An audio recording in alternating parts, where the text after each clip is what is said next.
శాంతి చర్చలు జరపాలని నేను కేంద్ర ప్రభుత్వాన్ని విజ్ఞప్తి చేస్తున్నా. మోడీ గారిని, అమిత్ షా గారిని విజ్ఞప్తి చేస్తున్నా. మనం ఎంత గొప్పగా ఆలోచిస్తామనడానికి ఒక ఉదాహరణ. పాకిస్తాన్, ఇండియా 2 దేశాల మధ్య ఒక 4 రోజులు యుద్ధం జరిగింది.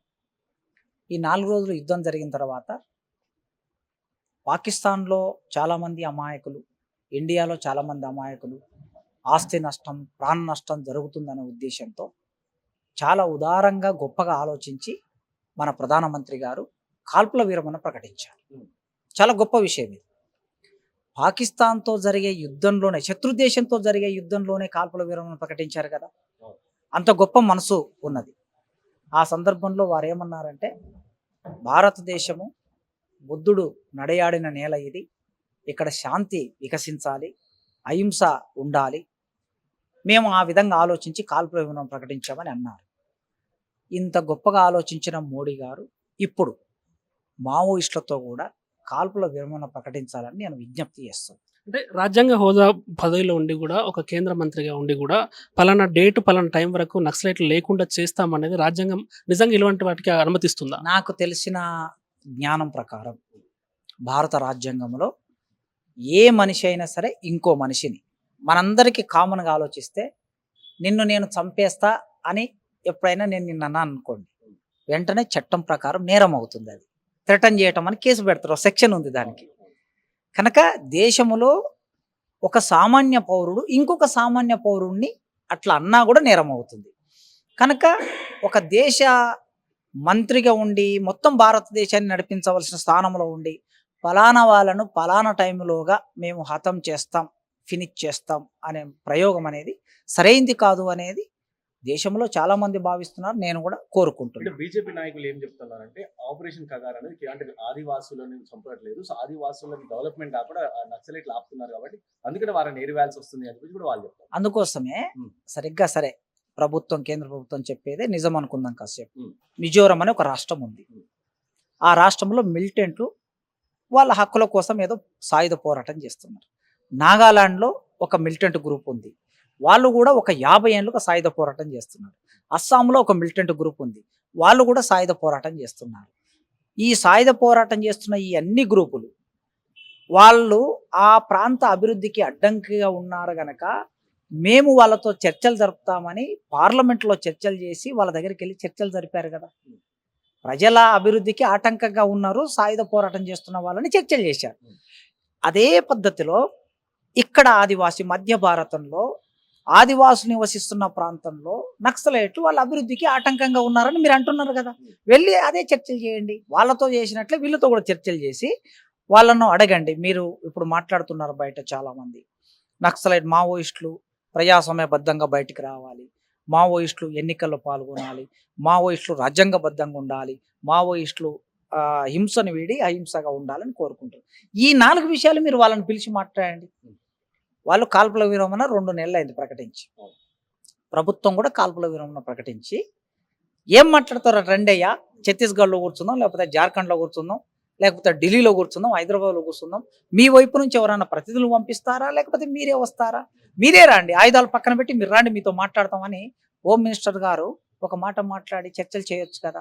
మన దగ్గర ఒక చరిత్ర కూడా ఉంది. 2004లో రాజశేఖర రెడ్డి గారు ఇక్కడ ముఖ్యమంత్రిగా ఉన్నప్పుడు ఆనాటి పీపుల్స్ పవర్ పార్టీని చర్చలకు పిలిచాడు. వాళ్ళు జనశక్తి పార్టీ నుంచి ఒక 2, పీపుల్స్ పవర్ పార్టీ నుంచి ఒక 3, 5 మంది చర్చలకు వచ్చారు. చర్చలకు వచ్చి హైదరాబాద్లో హోమ్ మినిస్టరు, ఐఏఎస్ ఆఫీసర్లు, హోంశాఖ కార్యదర్శులు కూర్చొని చర్చలు చేశారు. అట్లా మీరు కూడా చర్చలు చేయండి. అవి చర్చలు సఫలమవుతావా విఫలమవుతావా తర్వాత సంగతి.